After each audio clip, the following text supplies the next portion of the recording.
Good morning and welcome to Rant Review. Rant Review is one of our shows that allows for phone callers.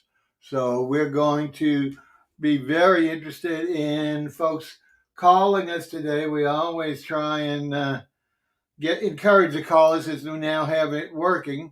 First thing I'm going to do is put this up so you can see what number, of course, to call. The most important thing. We've done a little promo on it. There it is on the screen, 504-383-3654. Again, we have our 50 countdown, usually 5 minutes, but it must be a shorter one we have here today because it looks like it's, oh no, okay, that's right. We're still going down, I guess. We will be coming on momentarily, waiting for the 10 o'clock. As you know, for those who've seen any of the promos, we got 3 minutes. For those who've seen any of the promos, we'll be talking all about Mardi Gras today. We want to encourage people to call in. We see a lot of people on some of the Mardi Gras groups that are new to town or are trying to come in. Of course, it's awfully difficult to get accommodations and everything else like this at this last minute notice, which we consider last minute notice. For those who know that it's very, very hard. Some people have their things from a year in advance. But we want to provide some information. We can't give out too many recommendations on hotels and so. But we'll talk about areas of the city that if you already have an accommodation, where you'll be and how that relates to the parade. We'll also talk about the transportation situation with regard to during the parades. We'll talk about individual parades and give you some schedules. We're not going to go over every parade because that'll take the whole time. But we also will give you a sneak preview because, as you know, on Thursday nights is our regular talk show, Rights Review, in which we're including Mardi Gras theme till Mardi Gras for Thursday nights at 7 o'clock Central Standard Time. And we're going to be showing, as we'll tease today, some of the signature throws that these crews have created. And we'll elaborate on that as we get ready to show the pictures so if you understand what we're talking about signature throws a little better. But anyway, we appreciate anyone who's watching this morning. And again, this is kind of an impromptu, even though we'd like to do it more frequently between now and Mardi Gras until we get back to our regular schedule. But I beg you, first of all, as you know, we're on several platforms, 3 Facebooks, Bob Bockelman, The New Deal, and New Orleans TV Network. We're on the YouTube channel, R_Revue. We're on LinkedIn under R Review. We're under Twitter Live under Bockelman Bob, I believe. And for those will all be receiving the broadcast right now. If you are following on any of those broadcasts, you can make comments just as you would if you were texting to someone else or just doing it on your computer or your phone. And we will receive those and try and acknowledge as many of those as we can.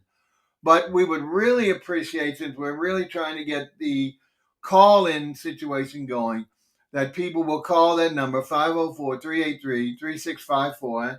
And forgive me for not saying it enough, and it'll be aggravating if I can get used to the habit. But we really want to hear from some of you all out there on any questions or just say hello. But of course, we're getting ready to start now. So let me go ahead and bring up the logo, which is behind us, of course. Oh, no, there we go. Okay, we'll go back to this. Again, I thought I had the logo by itself, but you see it behind. It's our ant with the megaphone, meaning you can reach us by yelling through a megaphone would be a little difficult, but either commenting on your platform or calling us, 504-383-3654. Please give us a call this morning. We're begging because we really want to hear from you all to see that, one, our software and all is working, our calling system. We've tested it out on one show, and we want to really test it during the morning if we can. So now, if you would call and there's multiple callers, we don't have multiple lines yet. So you will, it'll basically tell you you have to call back, whatever the remote recording thing. And you can watch if you're watching on the screen or your thing as to when we're finished with a call, so that way you can call right back. So don't be discouraged that we don't have multiple lines. Just make that call again if you can't get through. Okay? Now, let's start. Where do we start? Since we don't have any callers, we got some viewers, but no callers yet.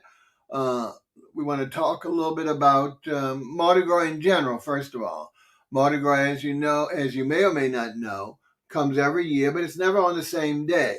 Mardi Gras Day is, of course, Fat Tuesday, so it's always a Tuesday. That's coming Latin, and it runs usually for a period of 2+ weeks. When I say 2+ weeks, because we have parades in our parish, Orleans, and we call them parishes instead of counties, are adjacent parishes of Jefferson and another one called St. Bernard.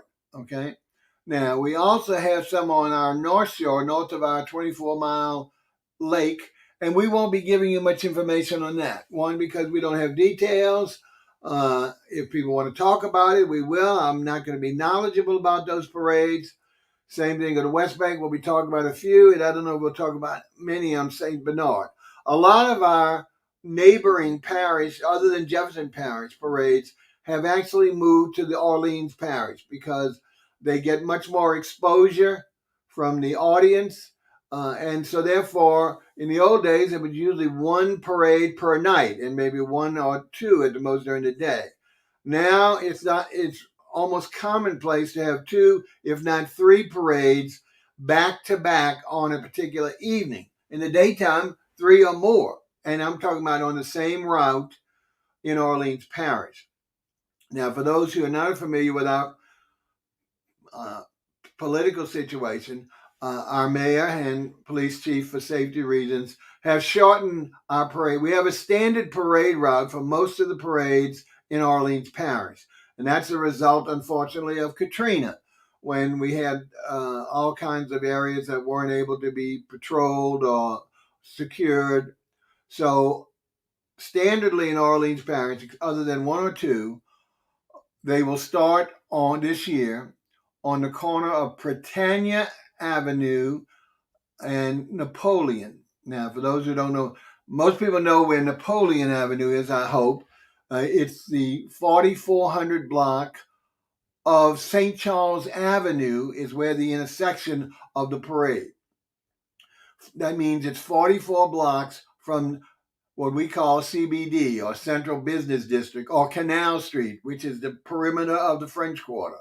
So it's 44 blocks to Napoleon, which is the street that the parades line up on and start from.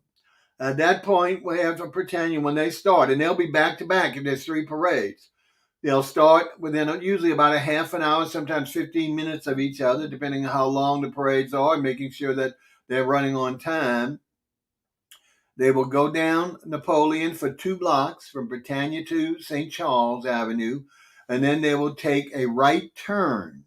Well, that right turn is leading toward downtown New Orleans. It'll follow all the way down there, and then it will go into different ways. Some of them will go on Canal Street. In the old days, they went up and down Canal Street. Now it's a very limited route. And then take 1 block or so, and then take a right to come down, or a couple of blocks at least, chop it to wherever they're going to span a few blocks off Canal Street.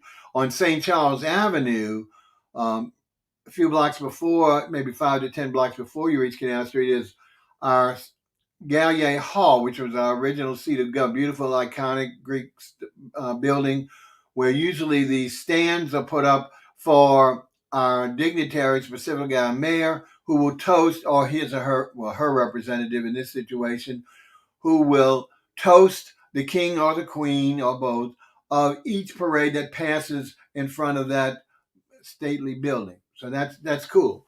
Now, a lot of the parades will be carried on television on our local channels. Usually the parade route is strictly in front of that building, the Gallier Hall. So nothing wrong with that. They have some commentators, and when you get down there, however, that's not the beginning of the parade. That's 3/4 to almost 80% of the parade has been done. So it's going to be much later from the starting time of a parade. So if you hear a parade starts at 12, well, don't go down and say, I mean, you can if you want to get good places and but don't expect the parade to come within a half an hour of 12 o'clock. It'll be at least a good gauge is approximately 2 to 3 hours, somewhere in that mode for the average parade will reach St. Charles, or what we call downtown. All right. Don't want to waste too much time on the logistics of that, but that's for someone who's never been, don't understand. And the reason why I bring that up, because I see a lot of questions with regard to people, of course, the big deal is people would like to kill two birds. I hate to use that word kill, sorry. Solve two problems at once, meaning they would love to be in the French Quarter because, of course, that is the universal knowledge or perception of Mardi Gras in New Orleans. And it certainly is. But it's not necessarily reflective of all parts, and specifically the parades. Years ago, the French Quarter actually had parades going down there, but these are usually single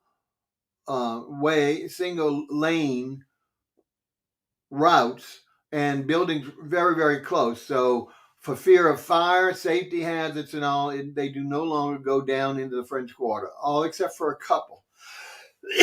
And those are specialty parades.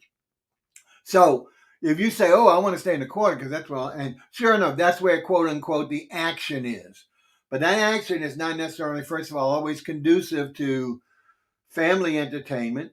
Beautiful architecture is what you see of it, and certainly is not indicative of the typical parade. Now, there'll be some walking groups, and there's nothing wrong with any of these.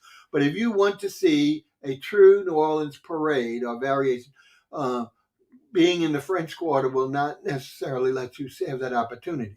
So if you're staying in the, I'm so sorry. If you're staying in the French Quarter, which is great, of course, you probably won't get much sleep because that's almost 24/7 during those days of noise and entertainment and crowds. But beyond that, which might be the reason you're going in there because you want to be up and participate with all that. But the big deal there is the logistics of transportation. So if you really wanted to see one of the parades we're talking about that start what we call uptown on St. Charles and Napoleon, or Britannia Napoleon, or even downtown, you're going to have to find a way to do that. Now, the French Quarter itself doesn't sound like it's only 13 blocks long to get to Canal Street, which is the division between where the parades go and where the French Quarter is. That doesn't sound like much, especially for today's healthy folks. However, you're going to have to go on. You can't walk down. I mean, you can walk down Bourbon Street, but it'll be so crowded that you might not be able to go in the direction you want to go toward town. Oh, well, I'll just hop into an Uber or a Lyft. Okay. Well, as we have said on some of our answers to people on the Mardi Gras things, Uber or Lyft, one, there's a certain territory for parades that requires the rate to be substantial, double, maybe triple the normal rate had it not be a parade day. Not only that, so besides the expense, if you can get one timely, because you'll hear about hour waits and stuff like ridiculous things like that. But not only that, they are not going to bring you exactly to the street you want to be on. They're going to be going around the perimeter of the parade routes, and you're lucky if you only have to walk one block to a parade route. So remember that you're paying twice as much. However, to get to the traditional routes, normally we have public transportation, which is just $1.50, something like that, and on the lovely streetcars on St. Charles. But most of the time, they suspend those because they are so prominent in the parade route, and they can endanger people who are going to be on the tracks. I mean, it sounds silly, but that's what they do. That it's going to be filled with people on both sides of a particular lane of St. Charles to watch the upcoming parade. So obviously they can't jeopardize, and they'd be stopping every few minutes because of people passing, marching, actually set up to permanently watch the parade. Okay. Again, this is a call-in show. I haven't seen any comments. I haven't seen any, I certainly haven't gotten a phone call, which I'm really asking for, 504-383-3654 on your screen. Please give us a holler. Just let us know you're out there and that obviously our phone system is working. We just tested it before we came on, and it seems to be working fine. But we would love to hear from you, whether you're a novice, whether you're a devotee, whether you're a resident, a native, whatever. Give us your 2 cents. What are you doing? You know, we have this overlying or underlying, I don't know it's more appropriate, pandemic going on with the surging Omicron, and we're at phenomenal numbers that keep increasing, bigger than the Delta. And we've gone back to some requirements of prevention, mainly masking. Certainly, masking required masks to go in a building. Some buildings all the way through, staying the whole time. But and even encouraged to wear a mask on the outside if you can. But of course, that's very rarely followed, especially if someone has even one um, vaccine shot because they just feel they're immune. It's a terrible thing to have that sense of normalcy when it's not.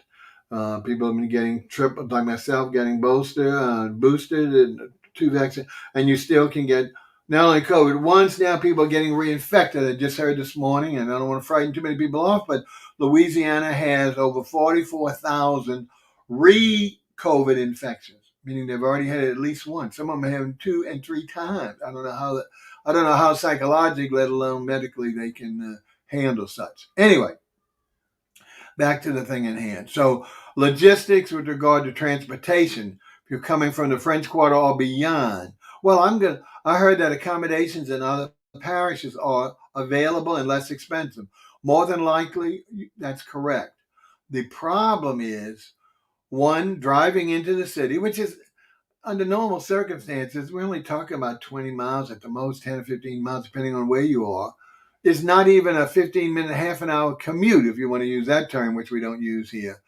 Under these circumstances, it could be hours because there's so many people coming from all over. Some of them just driving in from different parts of Louisiana or neighboring states on the day of the parade, or the morning of the parade, or the evening. So you're going to, one, have a tremendous traffic, tons of accidents, and then the big problem, once you get to where you hope to see the parade, how to find parking. We have parking on our streets, meaning first come, first serve, unless otherwise reserved, handicap, those kind of situations. Commercial. Can't park too close to the driveways. I think it's 13, 18 feet. Can't park too close to the curb, same thing. And I hate to tell you folks, and then but our, what we call our meter maids, that's I'm sure a common term for these individuals, and it could be meter men as well, I'm sure, who will go out and place tickets for your improper parking. And you may or may not get towed if deemed a hazard to, like a driveway or something like that, or certainly if it's you would make the foolish decision to park near a fire hydrant, and you will probably be towed away. You don't want that because the cost of getting a car out of the pound, besides of the inconvenience of having to get there, waiting hours on is hundreds of dollars. So much more than you would spend on any other transportation or maybe even your lodging. So, and I know I'm being worry-wise, but certainly a prophecy of doom. But I really want to make you all, because too many people come see the glitz and glamour, and there is no better free show, I believe, on earth. Carnival in Rio, of course, just as good, even though they suspended some of that. And more cities are copying or trying to do their version, which is great. If you want any idea, then go there. I mean, because you certainly won't have the logistical problems that you'll have in New Orleans. At the same time, we're not trying to discourage. And we want tourism, we always do. Mardi Gras is one of our top 3, if not the top, tourist destinations and availabilities for our city for revenue. So it's very, very important for you all to come. And there's not, in the past there's been 1 million people just on Canal Street on Mardi Gras Day. So because there's multiple parades, and that's the biggest day. Again, not everyone can take off days in advance. Let's talk about when the parades start. As we said, there's all type of specialty parades, walking ones, and some of those are starting very soon. But the general Orleans Parish parades will start on February, I believe it's the 18th and 19th. I'm going to get my trusty magnifying glass, and we'll go over some of these in a minute. And they will run through Mardi Gras Day, March 1st. Now, on the weekends, there'll be parades in the daytime and the nighttime. During the week, the first Monday, which is, let's see, what's that date? First Monday is February the 21st. there will be no parades, day or night. The rest of that week, from Tuesday on, there will be parade, Tuesday through Friday, there will be parades in the evening. In the evening, somewhere starting as early as 5 or 6. And remember, if there's multiple parades, they'll keep going on one by one. The average parade has at least 15 floats, and probably more, maybe not even the average, probably the minimal. They can actually have 40 floats, and I hope we understand what a float is without too much. This is a rolling truck that is highly decorated, maybe animated, and double decker as opposed that will be, and there is a maximum limit of 40. But once again, everyone knows how to bypass, game the system. So years ago, in order to allow these groups, these crews, which are private organizations, to expand and let more and more of their members ride, they developed a thing called tandem. You probably have heard the word tandem. And what happens there is the original float is now hooked together, just like you have a tractor trailer, hooked together to a second float of the same theme and origin, maybe the same size, maybe smaller. Not only that, some of them will add a third. And remember, some of these are double decker, so you're having riders who throw things. We'll talk about that in a little bit, on both sides of the bottom, as well as both sides of the top. Some of our huge super crews will string 8 or 10 of these tandem units together. So if you actually counted each of the units as in our individual floats as one, instead of having 40 maximum, you could have 60 or more. So because of that, the more you have, the longer the parade route and the longer the time. So as I was saying, 3 hours is a good reference point for most parades. Some of them will be 5. Okay, things like the Endymion, which will be on a Saturday, we'll start at 4:15 in the evening, and we'll go all the way through. By the time it gets to what they call a ball, and we'll talk about this later. Good morning, Haria Belka, and one of my devotees is on. Thank you for watching on Facebook. Anyway, we're talking about minimum 5 hours, if not longer, because some of the balls are televised. All right. Let's go back to, and one of the things, I'm going to do a little promo since we talked about Endymion. This year, even Endymion, which is a huge, not only parade, but route, much longer. It starts in a different area. Some of that has been truncated. And specifically, its movement on St. Charles Avenue, where we talked earlier, where the actual stands off for the mayor or her representative to salute the king or the grand marshal or whatever. Okay, they're setting up a new one on Loyola, which a few blocks over, right close to where they'll go into the Superdome, where they have their all-night party. So at that point, that'll be televised. But a lot of the people who stream and live stream are some of the professional live streamers, and that would be our online newspaper, and a couple of others. All of those have traditionally been on St. Charles Avenue, and with the truncation of the routes, no longer have that opportunity. And since Endymion is not going on St. Charles, or a limited part of St. Charles, we are going to be live streaming on our YouTube and all of our platforms. So remember that. We'll talk about it again. We'll keep talking about it. Where our good friend Len will be down in the throng. Well, he won't be in the throngs here. He'll be at it, and it's going to be at the beginning. Usually, mostly of the live streaming and televised is near the end. We're going to be right at the onset, and it's going to be an elevated viewpoint. Be looking down from a balcony right at the beginning. He'll be doing the filming, and I'll be doing here in the studio live commentary on each of the floats. We'll also do it for a Tuesday parade, a night parade, and talk about that later. I don't want to spend too much time yet on that promoting it, but watch for our text promotions or keep it in the back of your mind, because for those who can't go, because these parades are sometimes so large, you just can't get to them. I mean, people will be parking this place days in advance, camping out in areas where they can.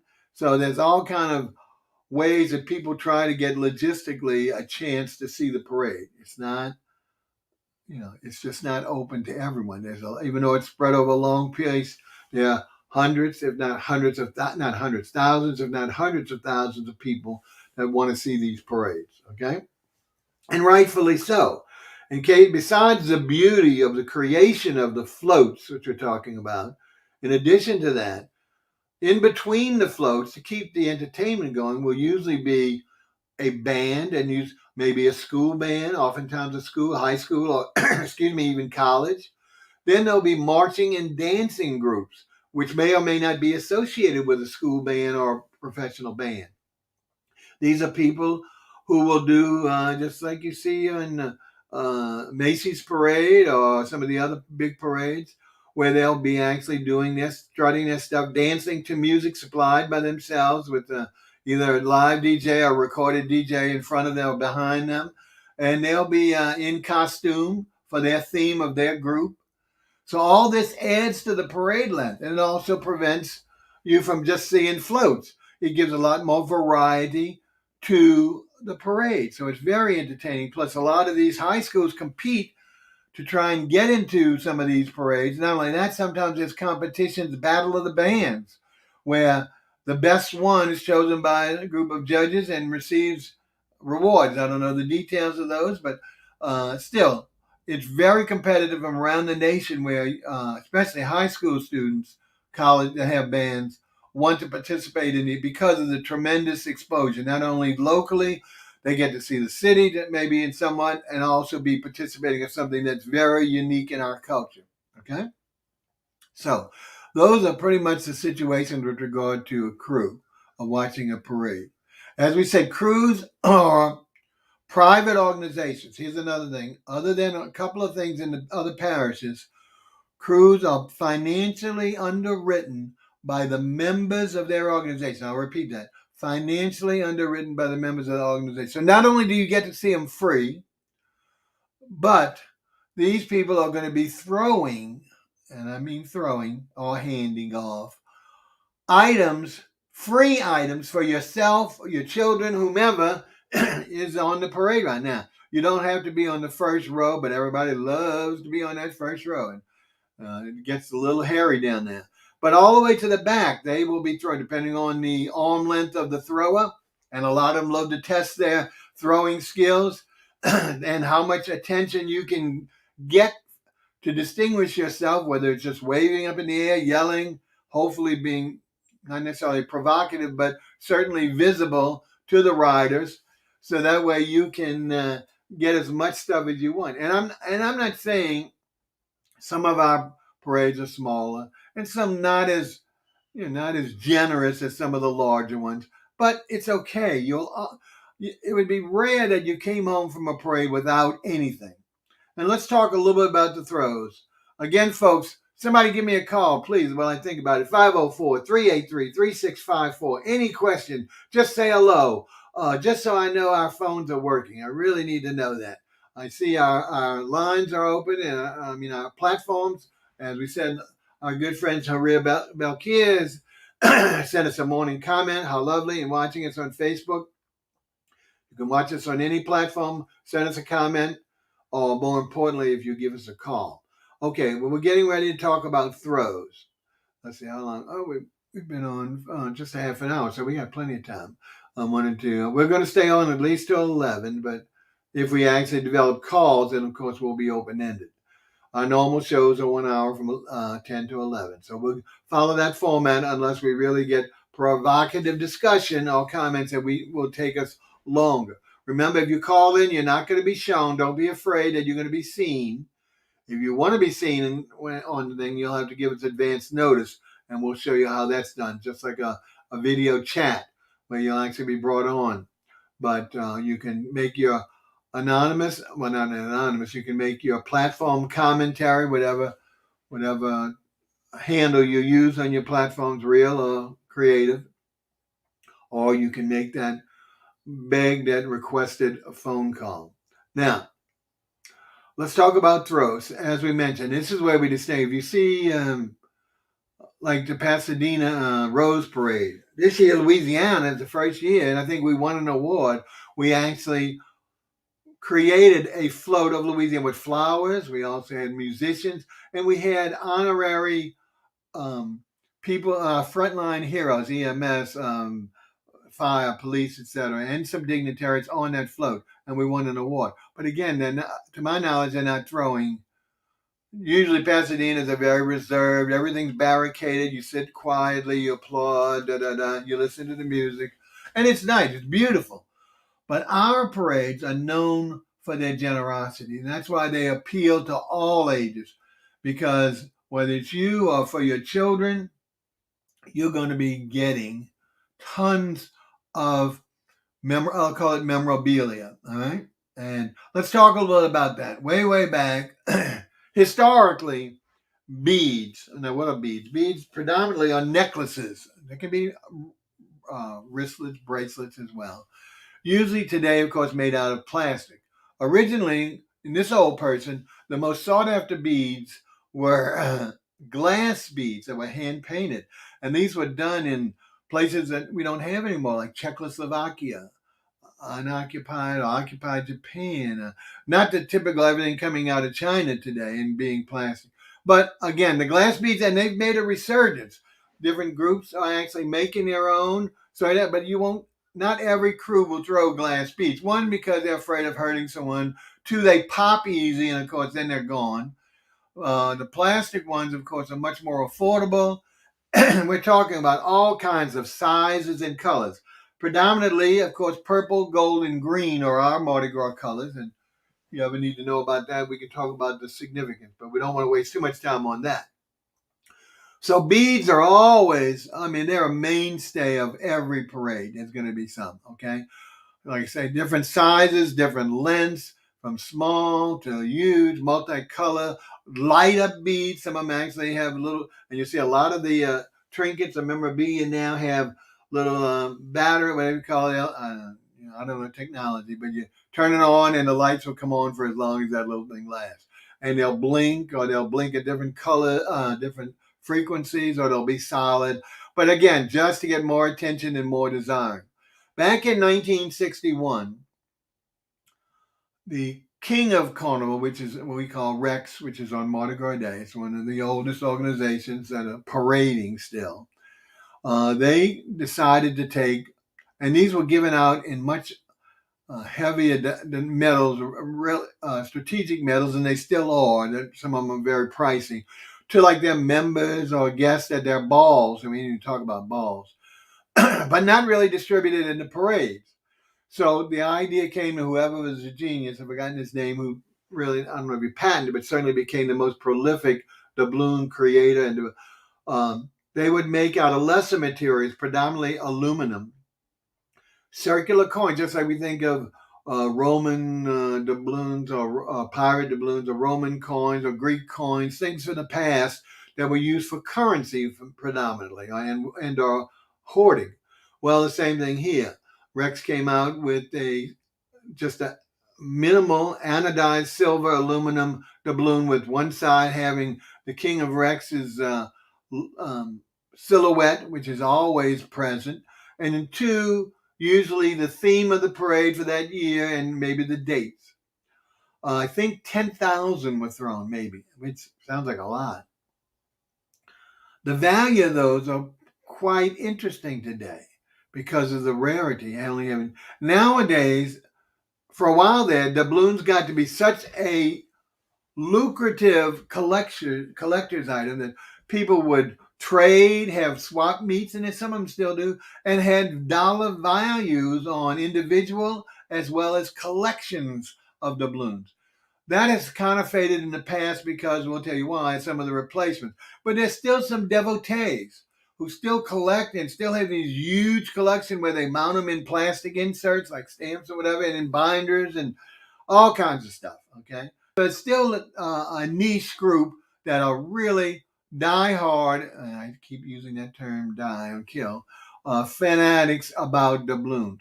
So that swept the nation for years, not the nation, the parade nation for years, where that was more predominant. People wanted that, they didn't want beads. Beads still came along. Eventually, that has over 15, 20 years, I don't know what it was, since 61 when it actually started fighting back into the limelight. More and more paraphernalia that would be directly monogrammed or symbolized by the crew, either by the theme of the crew or not. And things that were mechanical, not necessarily metal, but all different types of things. From the beginning, there's been one crew that has pioneered what we call it, the new thing, the most popular thing today is called a signature or a custom. Most people go signature, throw. Well, what is a signature throw? First of all, it will be unique to that organization. Okay. So what happened is each organization has chosen some type of vessel or vehicle, whatever you want to call it, to become its logo. Now, obviously, you'll see with some of these where they match the title of the organization or whoever their name is. So they've taken, and we're going to talk about these in just a moment. But we're talking about the crew of Zulu. Now, of course, we all know about Zulu as being an African tribe. I believe it's a tribe. I'm almost sure it's a tribe. But it's become symbolized in the parade group many, many years ago as kind of an unorthodox parade. Years ago, it never even followed the traditional routes that all the other parades rode.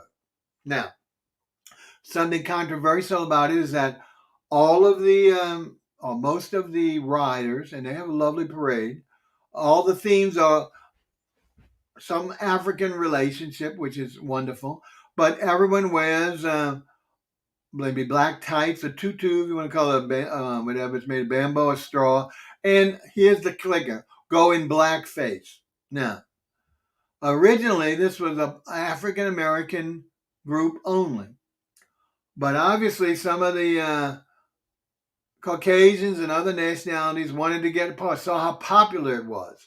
Not only from a fan base of people going early in the morning to all different locations to follow it, but to catch what had become the most prized possession, even more so than doubloons was. And it's called a coconut. What more appropriate than a coconut, a live coconut? Now, unfortunately, that's been promulgated and diluted to be sometimes we'll have plastic or resin ones, and that's fine. Nothing wrong with it. But the true desire, the true interest is a real coconut. Now, Bob, how can they do that? Well, twofold. One, in the old days, there was no prohibition of how you handed these out. And I have to admit, they were thrown like everything else, which can be dangerous. Well, some of our other throws can be dangerous too. So supposedly, those are supposed to be handed off to a person as opposed to pitched. But I think some of that still is not viable. The important thing is they would take a coconut, usually painted black. Okay, the whole thing is painted black, and then with other color paints, decorated. Sometimes with other things, with plumes, but whether they're putting traditional one is a face, two big white perimeters for the eyes and the mouth, but all typed in the year and the name of because they got to be tremendously collector's items. And people who are unbelievable who want to have these things, and it's the big key. Caution again. I'm always out there giving you caution. If you get one of these at home, take a little small nail in the back, and nail it and make sure you drain. Because if you don't drain the coconut water or juice or milk, whatever, after a few years, it's going to rot. And your beautiful treasured possession is going to be not very pretty, if at all, together. So that's just a caution. Meanwhile, folks, please let me hear from somebody. 504-383-3654. Just give us a call. Say, Bob, you're not talking about anything I want to know. What I want you to tell us is, what do you want to know about Mardi Gras? If you're out of town or first time, what can we answer? We can't answer all the questions, but being a native and being here for so many years, I do have some answers. And I do have some preferences. Everyone has their subjective preferences on parades and where to see, what other things to do. So I've experienced a lot of things, not everything, but from whether it's the French Quarter stuff, which I don't do anymore because of age and don't drink, or a lot of those things that are usually prerequisite of enjoying yourself in the French Quarter. But whether it's the drag queen contests, phenomenally successful. Documentaries, movies have been made of it over the years. Phenomenal, phenomenal, and unique to that area, really, for Mardi Gras Day. Anyway, so throws. So let's get to what are, besides the Zulu coconut, the treasured coconut, which is probably the earliest signature, what we're calling signature throw. Each of the organizations, or many of the organizations, not say each, because I'm sure some don't, have taken something that they can not only throw, but they will customize. So here's what's really unique. Just like we say the coconut, a lot of the coconuts look alike. Okay, they just simple eyes, mouth, Zulu, and a date. So that alone is sufficient to make it of interest. But some of them go to other lengths, and but not a lot. There's not a lot of things you can put on the coconut without them falling off as you're handing it off, or God forbid, throwing it. So what's happened is each of the crews that participate with the signature items, they're actually taking whatever their chosen throw is and charging their members. When I say charging, asking each of their riding members, because you can ride or you don't have to ride and be a member of the organization. Of course, it costs you regardless, just maybe different amounts, to decorate it individually. So the person next to you who's throwing one won't have the same repertoire. So it won't be everyone on that float has the same look-alike custom throw. For the most part, everyone will be different, which is really now it's making it so unique. Whereas the balloons, which for the most part might come in different colors but carry the same look, this will not. Okay, these for the most part will be so individualized, so customized, that makes it very valuable to yourself. Okay, not only that, several of the organizations have decided to create what they consider a more treasured signature throw by taking that and making that throw into an artist design of a substantial material, whether it's metal, glass, etc., to make it not only unique but more valuable as a piece of art. All of the individual ones that are customized are also art oriented and require some. So what we're going to do now, as I said, we're going to tease on our program. Don't forget Thursday night, 7 o'clock Central Standard Time. We will devote our talking show with our good friend Derek Russ, and he's willing to also speak about Mardi Gras. So for the next few weeks, the Thursday nights will be devoted to Mardi Gras as opposed to our normal, and go back to topics after Mardi Gras is over. And we'll give a lot more detail and visuals. But I'm going to do it now. As I mentioned, we have different custom throws for each or for every organization that wants to. We're going to bring up now an organization which is somewhat controversial. Not that everyone had, a lot of the organizations who had some sort of controversy over the years. But a while back, and my old memory can't tell days, let alone years. Let's say it was 80s or 90s. I forgot.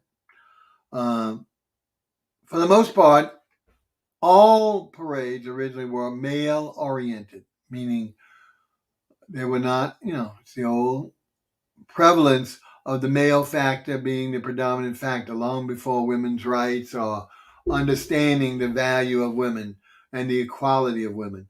So a lot of these organizations were strictly male only, and unfortunately were predominantly Caucasian only, and private groups. So that became a whole thing back in the 60s during the days of integration, where that whole thing came to be challenged with regard to opening it up to female, not only gender, but also race, other races than the predominant or prevailing race of the years. So we've always had, for the long standing, a female crew called Irish, very large, on the Saturday before uh, Mardi Gras, and a phenomenally beautiful traditional line parade. However, Some of the new, just so we got newer parades for the male organization, and these became what we call super crews because they're huge size, huge floats, total change from the tradition, contemporary materials, LED lighting, you name it, animation. These things were gargantuan in size, shape, and look. So the females, rightfully so, said, "Well, hey, we need to show our strength." So besides Iris, which was always appreciated, but never in those days, never a super crew. Even though nowadays their size are so large that they would probably equate to such, whatever that definition is. But one or two groups came into mind that had wound up doing evening parades between the first weekend of Mardi Gras and the second weekend, because those that we said are only evening parades. The first one I believe that became very prevalent was called muses, Muses. Everybody hopefully knows what a muse is. It's a mentoress, mentor, but specifically like the sirens. These are all equated with feminine guile and beauty, all that stuff. So it's a perfect name. And they chose as their symbol the shoe. And now we're not talking necessarily per se. Sneakers wasn't the first shoe. In fact, there is a float right at the beginning. I think it's the first float. That is a giant, high-heeled pump. Forgive my probably dated or incorrect nomenclature, but a huge high-heel shoe that actually a celebrity female will sit in. Not only is this shoe huge, it is filled with hundreds, if not thousands, of LED lights surrounding the entire exterior. So it's so fabulously visible. Now, besides that headlining their parade, they asked each of their riding members to create signature throws from shoes. Now, what they did in those days was you actually provided a shoe. So you went, a lot of the ladies, they spent all year doing. Well, first of all, I think it eventually became, and I don't know if this is a standard still, but I think it is, that you could only throw 24 of these items per rider, okay?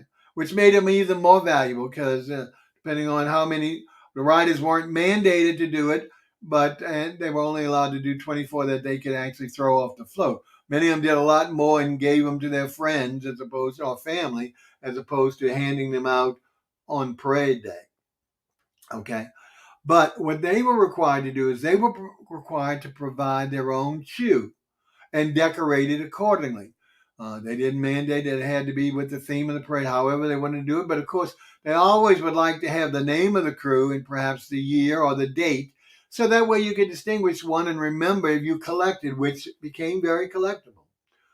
So what would happen? A lot of the ladies would not necessarily go to their closet and take out some of their treasured shoes, but go to the different thrift stores and start buying hordes of shoes at very reduced price, a couple of dollars each at the most, and use that as their core elements to create a workshop in their home or whatever to decorate it accordingly, how they see fit. Now, some of them would strictly just put decoration on the outside, and eventually it became sneakers. So it's not just high heel shoes, where originally that was the thing. There's any type of, some of them retro platform shoes from back in the 70s and stuff. Anyway, they've taken these, they not only decorate the outside, a lot of them with glitter, paint, feathers, but even the insides they'll decorate with stuff and include all kind of paraphernalia. So it's really cool. And not only that, these organizations have taken those logos and made customized, not customized, but throws like the shoe. They'll make plastic necklaces, almost bracelets, you name it. They would make out. Of course, the people have to buy those, but that's part of the throws to supplement the normal thing. If they were throwing beads and or doubloons or any other stuffed plush animal, they would also be able to have replicas of their themed signature throw. Okay, so what we're going to do, the next organization which took up the next was called NYXX, NYXX. And this is the one that is very controversial. It became probably the largest, if not the second largest, between Muses and Iris a few years after its origination. Okay. However, there's been controversy. We're not going to go over all that. And there was fractioning, where numerous of the ladies, it's a ladies only organization, vacated and didn't want to be involved or protested what was going on in that organization. As a result of that, there have been two new crews where the evacuees, that sounds terrible, where the people who are former members of the Knicks crew have created a new sisterhoods of organizations to parade, and some of them don't parade. And we'll talk about those in detail at future shows as we go through it. But what I wanted to do now, let's see, because we're coming up on, what's that, like 50 minutes? Okay. We're coming up on near the end. We're still begging for that call, 504-383-3654. Please, folks. We haven't seen many comments this morning, and I know this is impromptu and you've got a lot of other things, but we'd love to hear from you. The whole purpose of this was to start answering some questions that we see so much asked on these groups that are on Facebook or certainly Facebook groups, but other areas, Instagram, etc. To get, whether it's novices or just people interested in Mardi Gras, to get some of their questions answered, or to give them a place to elaborate about their preferences or their answers or whatever regarding Mardi Gras. So we wanted to try and supplement a little bit. Hopefully, we'll try it a few more times and see if we develop, a group that is really interested in questionings, answers, and checking, besides our Thursday evening group at 7 o'clock. Okay, we're ready to go ahead and show. What we're going to do here is show, let me bring it up. Are you going to see me? Oh, it's too big of me. Let's do this. Well, let's do this first, though. Let's just show the whole picture of, what's different here is that, and I'm going to try and perfect this, I wasn't able, usually when I bring pictures up, it's a single object, full screen. Here, for some reason, we had to do a collage, which doesn't it still does justice. But as you can see, and I'm going to use my own glass, notice the very bottom one, which is a red purse with the word Knicks, and you can see how that's adorned. So that's a relatively simple one. Or the next, I don't know if they call that clutch. I hear the term. I don't know what the next one is called, but that's a front and back. And if you see one side says Knicks, the other has some adornment of, I don't know if it's pearls or metal. Then we have a beautiful lavender one, which you see, I don't even know what the purse looks like, but it's a front, and it has a magnificent, almost blackish purple rose in the center of feather decorations. So, folks say, well, how much do these cost? Back to the beginning. These are individually made, customized signature throws of an organization, namely this one, Knicks, female organization, that certain riders have actually created in their workshops, their homes, or wherever, and handed out to people on the parade route. So here, folks, this has become a tremendous asset to people coming to the parade, because once they learn about these things, in addition to the tremendous variety of other throws, then they, that's too big, sorry. I'll get it. That's what I want. Okay. In addition to the tremendous variety of other throws, this really gives a satisfying reason for attending some of these parades. Now, what we will do is, in further shows, and maybe Thursday night, we'll actually go over not only the individual parades, the ones that we've identified that actually have signature throws like this, customized throws like this. We will give you the name of the parade, what parish it's actually riding in, the date, the time, and what the throw is. Now, we don't have pictures of all of those, but we do have several significant organizations, so we'll be able to go in much better detail. Okay, well, we're coming up near the end of the show. I do want to thank our good friend Haria for commenting on the show. I wish we had more comments. Certainly will keep interceding on someone to please give us a call and just say hello. We're fortunate on other shows that they've done it, but we definitely want to continue that because that's the whole purpose. The way you get it's nobody wants to sit there and type a paragraph of question or questioning. It's so much. Although today most people do prefer to text and the phone, but here's a simple thing where in your own words you can express what you'd like to know or what you'd like to tell, and the audience will hear such. And we, myself, in this solo show, or when we have the co-host Derek on Thursday nights, will do our best to answer, elaborate, or give you guidance as you prepare for our most anticipated most anticipated events. Even though everybody loves Thanksgiving and Christmas, native New Orleans oftentimes will say this is their primary event of the year. And that sounds hard for a lot of people to understand, but they live and really concentrate and focus on this, even going through the motions and enjoying the other holidays. So that'll tell you a little bit about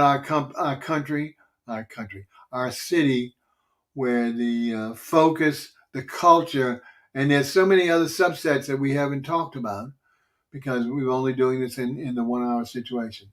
But we're going to go ahead and sign off now. As we said, we might pop up again later this week with a similar morning program. I'll try my best. Thursday evening, Central Standard Time, 7 p.m., we will do our dual broadcast. And again, you can call in or comment on that, and hopefully we'll get some more. All right, folks. Well, we appreciate it. Hopefully it's been of some interest to you. Hopefully I've not been too boring because I know I'm long-winded and old, but want to give you at least some information that you may or may not have, especially if you're a newcomer. So take care. Enjoy the Mardi Gras season. I have to say be safe, but I'm scared to say that because I just don't know how safe we can be under these circumstances. But until such time, stay tuned and longer. That's our normal logo. We'll see you soon for the New Orleans TV and the network, for our Revue Productions, and for Rant Revue, our talk-in shows. Take care, folks.